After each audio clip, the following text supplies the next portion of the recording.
la fenêtre ouverte, mais c'était pas incroyable. Vous me direz ce que vous en pensez. Dans cette vidéo, vous verrez surtout les livres d'histoire. Je ne sais pas comment dire ça, des livres, des romans, etc. Parce que j'ai plein d'autres livres qui sont des classiques, genre de lycée, collège. J'ai plein de Émile Zola, de Maupassant, etc. Euh, je trouvais pas forcément très pertinent de les présenter dans cette vidéo étant donné que c'est des livres qu'on connaît tous. Ok, alors déjà il y a juste deux livres qui sont sur ma table de chevet. Euh, j'ai une Bible qui est posée sur ma table de chevet parce que je ne l'ai jamais lue. C'est tout un... Voilà, c'est un de mes plus grands regrets. En fait, j'ai pas tellement eu le choix, mais c'est un de mes plus grands regrets. Et là, voilà, vous voyez ce que j'ai lu. C'est très compliqué, c'est extrêmement compliqué parce que c'est écrit tout petit, les pages sont extrêmement fines. En même temps, cette Bible elle coûte 2 € donc fallait pas non plus s'attendre à une qualité incroyable. Mais celle-là me plaisait bien parce que c'est l'original avec les mots d'aujourd'hui. Bref, voilà, j'ai également cette biographie de Michel Sardou qui n'est pas une autobiographie, qui est une biographie. J'ai un tout petit peu avancé, en fait j'aime pas. Voilà, j'adore Michel Sardou, j'adore le personnage, mais son autobiographie je m'ennuie énormément parce que là on est dans son enfance et clairement c'est pas des plus intéressants, c'est un peu redondant, donc je m'ennuie un petit peu, sauf que je veux le terminer avant de commencer toute autre lecture, donc un petit peu embêtant. Mais en fait je l'avais surtout acheté pour le souvenir parce que je l'ai acheté directement à son concert et voilà.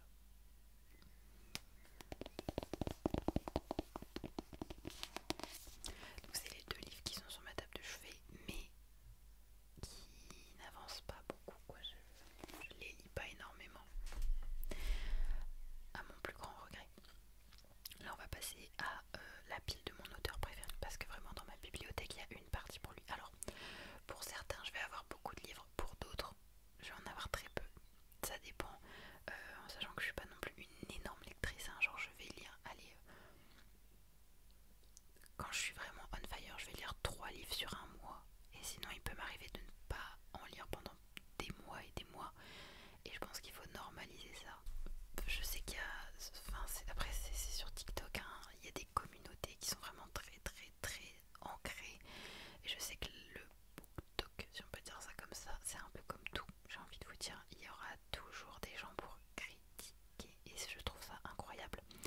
C'est-à-dire que je vois des filles qui courent. J'ai beaucoup ça en ce moment dans mes poteaux alors que je ne cours pas, je déteste courir. Et des gens qui les critiquent sur leur façon de courir, leur fréquence de course, le fait qu'elles n'arrivent pas à faire 1 km en tant de minutes. Mais wow, est-ce qu'on peut se laisser tranquille les uns les autres ou pas s'il vous plaît? Et pareil sur le BookTok, il y a des gens qui vont critiquer en mode ah ouais, tu dis que t'es une liseuse, une lectrice, une lectrice, mais tu lis un livre par mois tout cassé, bah ouais, et c'est ok. Donc on commence avec Guillaume Musso. Faudra que je retourne la vidéo, note à moi-même au montage. La vie secrète des écrivains. Livre que j'ai adoré. Voilà, que j'ai lu l'été dernier et que j'ai adoré. Je vous avoue que c'était un peu mal parti en fait. Le problème du livre, il arrive vraiment à la fin. Mais en fait, c'est un peu ça avec Guillaume Musso. Tu t'ennuies un petit peu. Enfin, c'est pas que tu t'ennuies, mais c'est un peu long le début. Ça met du temps à démarrer. Et tout se passe d'un coup à la fin. Bon, c'est toujours extrêmement tiré par les cheveux. Mais bon, c'est ce côté-là en fait qui me fait acheter tout en plus. Donc celui-là, en plus j'adore vraiment le délire Côte d'Azur, tout ça, côté Méditerranée. Une pépite. Euh, voilà.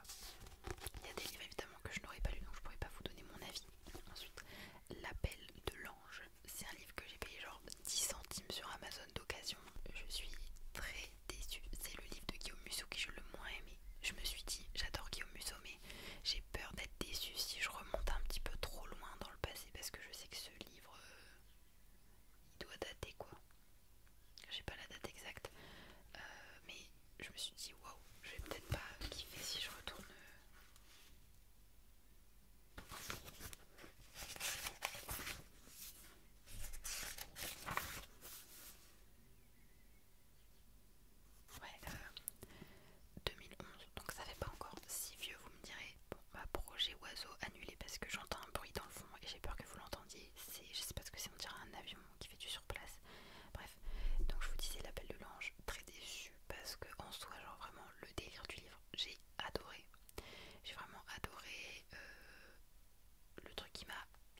passe.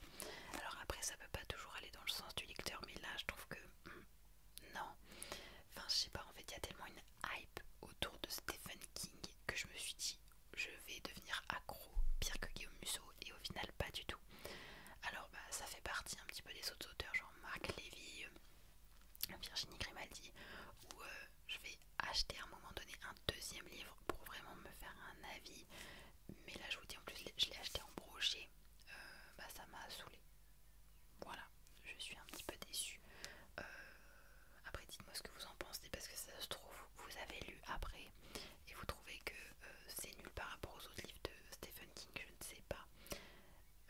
Je sais toujours que je vais pas critiquer un auteur si je n'ai pas lu plusieurs livres de sa plume, mais en tout cas celui-là très déçu par rapport à la hype, vous voyez qu'il y a autour. Ensuite, sur le fil, c'est mon livre coup de cœur de quand j'étais ado. C'est le premier livre que j'ai acheté quand j'ai officiellement recommencé la lecture. Et bah, c'est une jolie histoire, très ado, je le reconnais. C'est peut-être pas quelque chose que je relirai encore maintenant, ou alors en trouvant peut-être ça un petit peu cringe, mais genre la couverture est trop belle et j'aime beaucoup, bah, j'aime quand même ce livre quoi, je vais quand même le garder évidemment. Ensuite,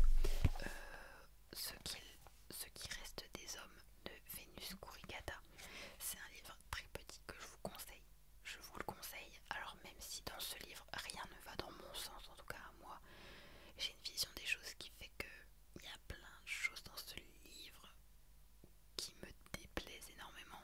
Donc spoiler, avancez un petit peu la vidéo si vous voulez pas être spoilé, mais le fait que donc Diane, elle va à un moment donné flirter, sortir avec son cousin, alors qu'ils se sont rencontrés je crois à un enterrement si je dis pas de bêtises.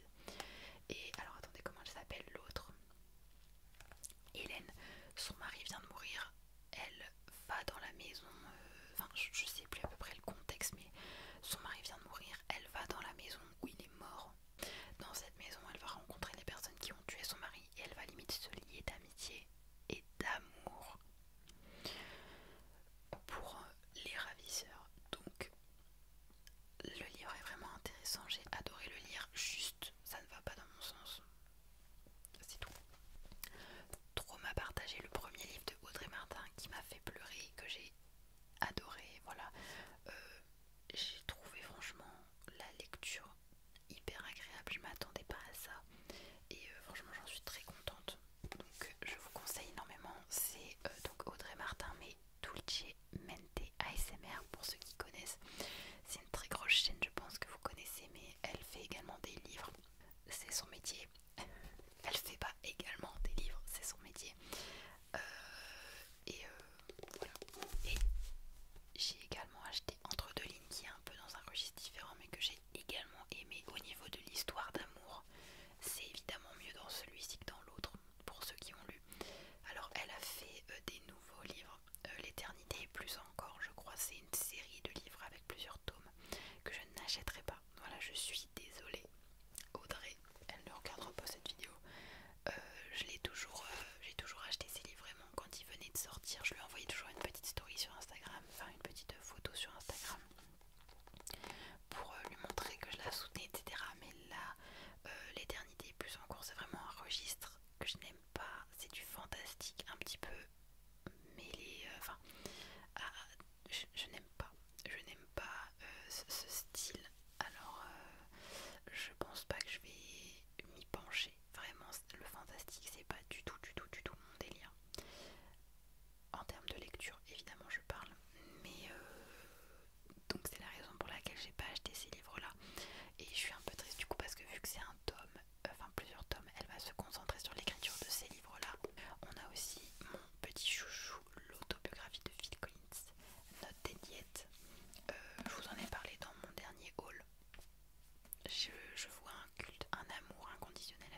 j'ai acheté